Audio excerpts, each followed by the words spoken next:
Okay, in this video I'm going to start reapplying the base colours, having done the shades in the previous video.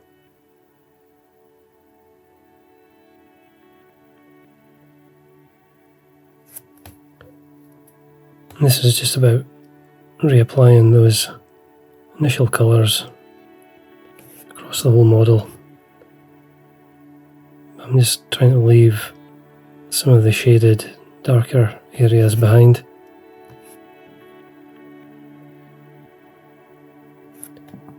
And I've decided just to start with the gold armour. Doesn't really matter which of the colours to start with. I'm back with the Balthazar gold right now.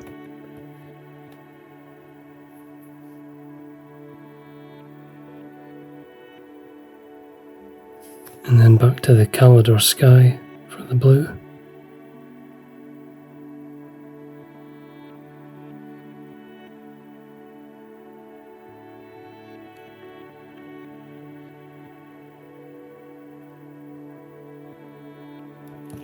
Just try to drag the brush over the chainmail.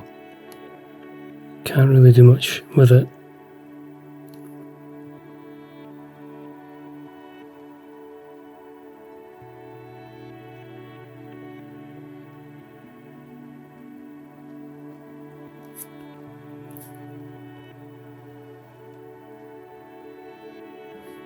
Just trying to paint the blue on here without going down into the little grooves,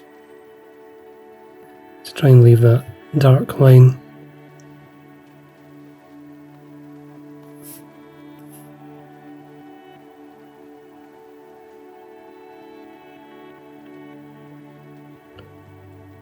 And just back to the Mephiston red now.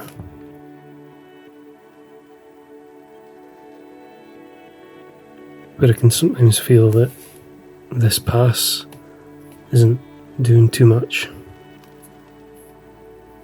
But it does make a difference. It's just smoothing out the shaded effect,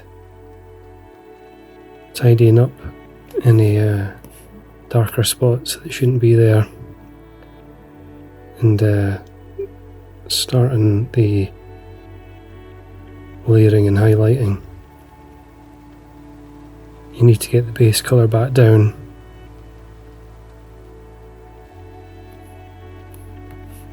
before you can move up to the lighter shades, or you're just going to struggle to get the colour down. But I'm not going over the whole lot, I'm just trying to leave the darker tones where they need to be, and the creases and things.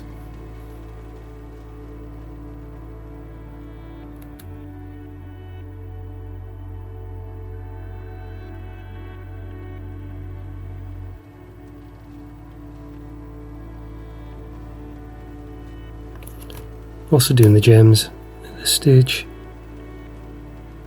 as I go with the red, just to get a little bit of colour on those. And that will build up as we move up through the reds, and then it just leaves the backrest.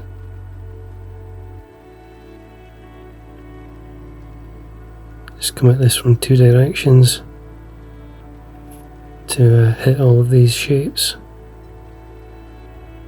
Just trying to leave a little bit of dark in the recesses to make it look cushioned, become more apparent as we move up through the reds. And yeah, some of these won't be visible once Eltharion's glued in place, but I'd much rather do it like this than painting the miniature all glued up. I think it's much easier this way. Just a couple of areas for the Averland sunset.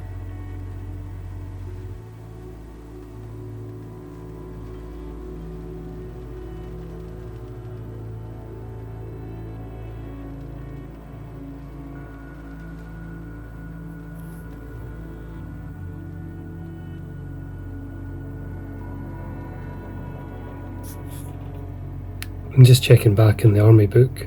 The runes on that sword look a bit more orange, certainly for a start. So we'll go with some orange for those. So this is Troll Slayer orange.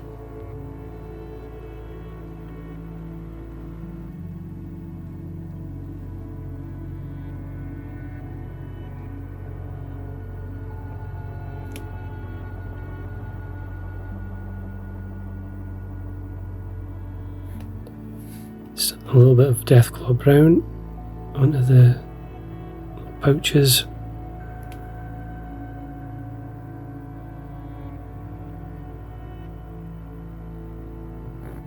Little pattern on his chest here. I've got some warpstone glow.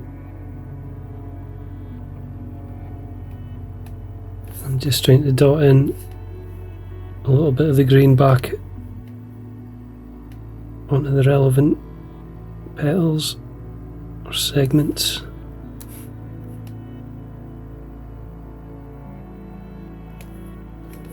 Just getting on now with the layering up of the various colours,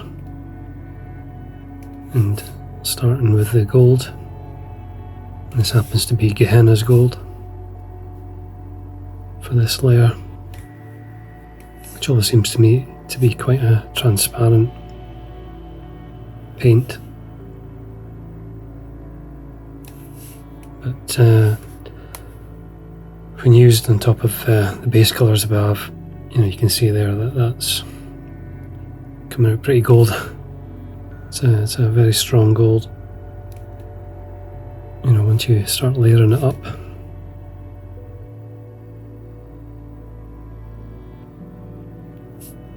The tricky part is getting the gold onto the gem surrounds,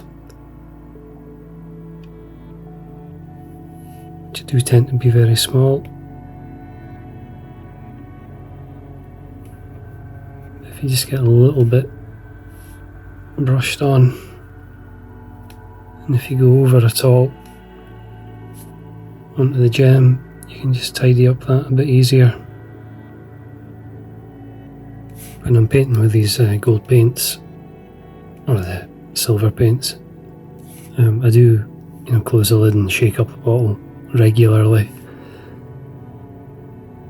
because you'll notice the appearance change just in the lid. Over time it just needs to be shaken up. So there's a pattern or a design on his armour here. So I don't want to paint down into the recesses. I want to kind of keep that bit of contrast if I can. It's not very well defined, that relief shape. With all these layer paints that I'm using now, I'll likely be doing 2 passes of each one, just to try and build up the colour.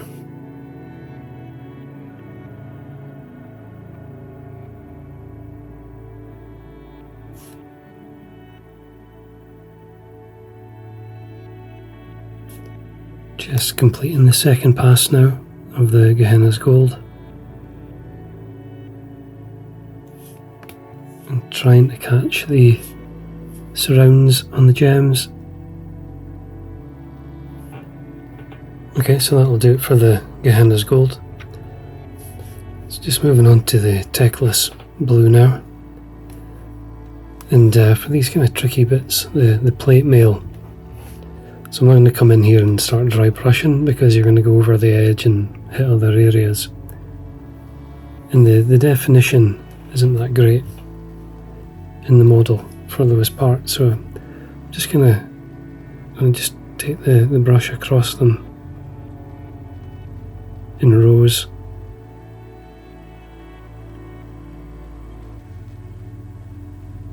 So it's a bit more controlled than dry brushing, which I don't really want to do now. But it allows you to get some of the lighter blue onto the model. Same with the ends. That'll work okay. You wouldn't want the paint to be too wet for that, but when you're back doing the kind of normal stuff, the paint can be a bit thinner. And then this nice wing motif.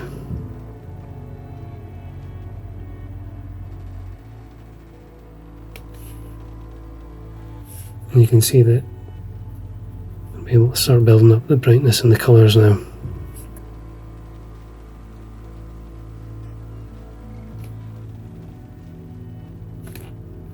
And it'll be 2 passes of the Teclis blue.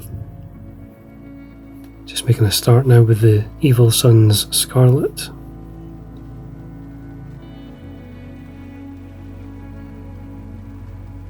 Just going to tackle this backrest first. And as always with this, I'm not wanting to go over absolutely everything. Just going to leave some of the darker shade in the lower angles. And with all these layer paints that I'm using, I'll do 2 passes. I usually find by doing it that way that you kind of get the paint where you need it. Catch any little missed areas that you need to get covered.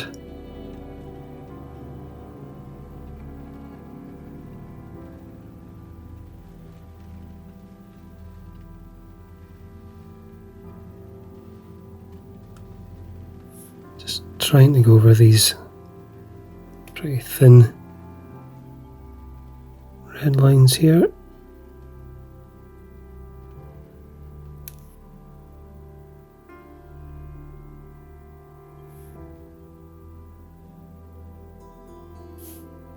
And also just need to add a bit of this Evil Sun's Scarlet to the gems.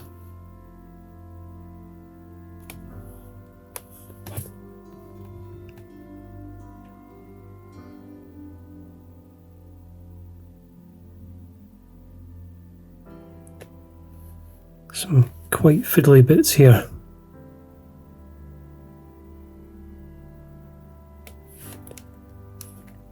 Very awkward.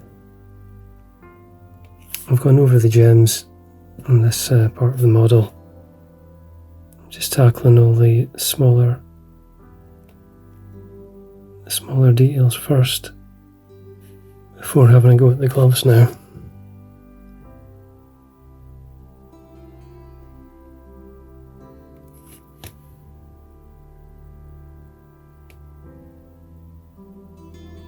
It's always tricky with the fingers when you're painting them, trying to avoid the brush tip going down between and spoiling the dark shaded area. Usually if the brush is in line with the finger, it can work a little bit better.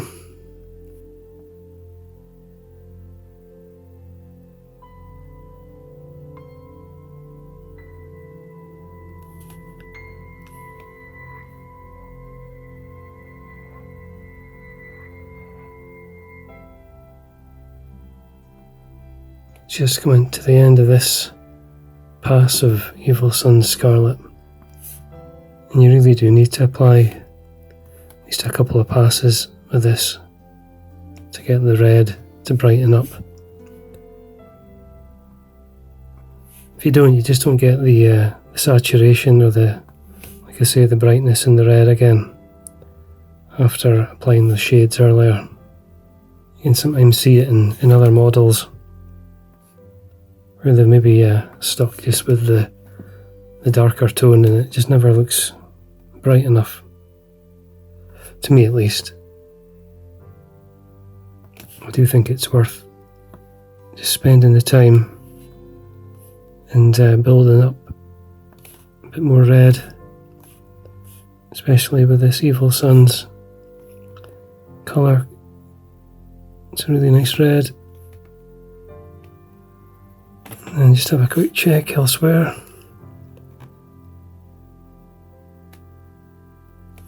Yeah, okay.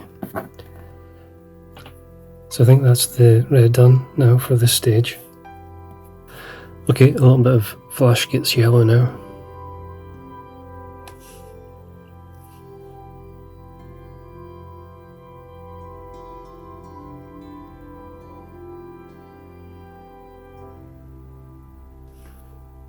Just favouring one side on some of these shapes.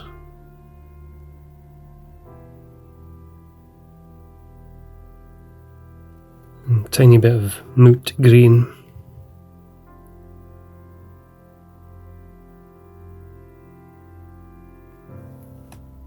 Onto these little shapes.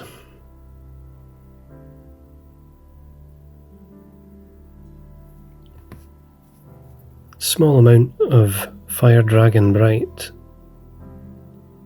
on the runes on the sword.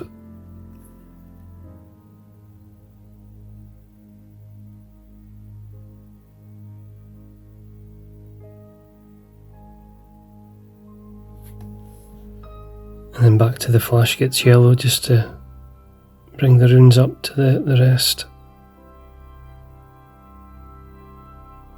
Being a little bit selective where I put it. I want some of the orange to remain.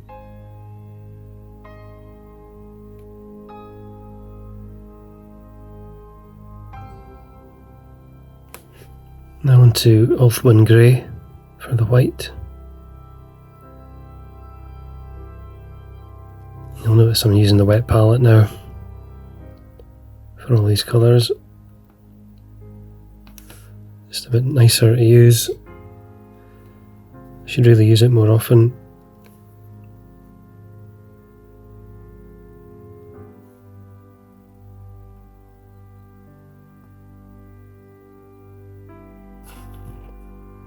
Okay, here's a little example of where the shades were a bit heavily applied and have gone a bit too far onto the white.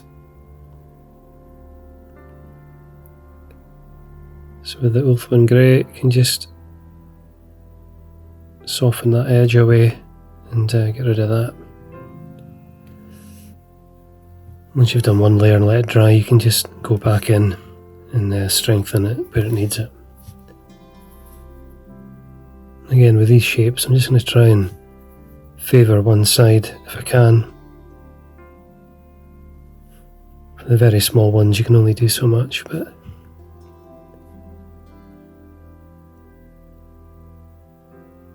just tidying up on the white also where some of that blue has maybe gone over.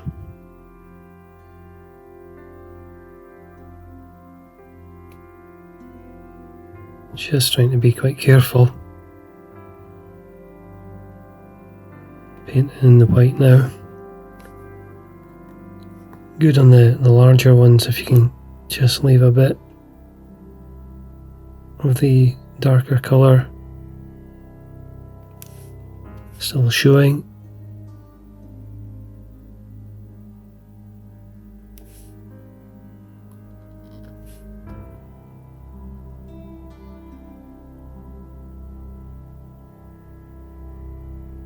I tend to find that if you rotate the brush, you can usually find the kind of sharper side once you've picked up some paint. And I'm just trying to align that with these feathers to try and get the paint in without making too much of a mess. Okay, so that's the layering done in terms of reapplying base colours and then moving up one step to those mid-tones, those mid-layers, and a couple of coats of those just across the board. So it's starting to take shape now. The next sequence will be doing the highlights on each of the colours. In the meantime, thanks for watching.